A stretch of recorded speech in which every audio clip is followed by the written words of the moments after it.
দীর্ঘক্ষণ লাইনে থেকেও রাজধানীর অধিকাংশ পাম্পে তেল পাচ্ছেন না গ্রাহকরা। উড়োজাহাজের তেলের দাম বাড়ল লিটারে ৯০ টাকা।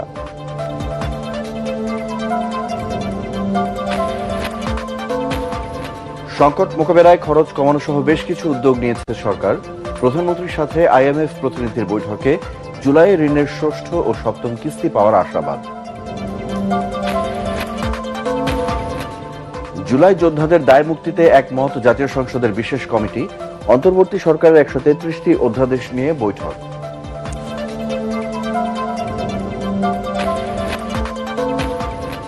মানব পাচার মামলায় সাবেক সেনা কর্মকর্তা মাসুদ উদ্দিন চৌধুরী ৫ দিনের রিমান্ডে।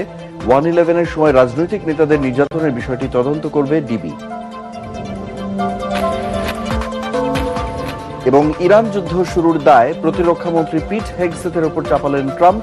ইসরায়েলের হামলা অব্যাহত রেখেছে তেহরান।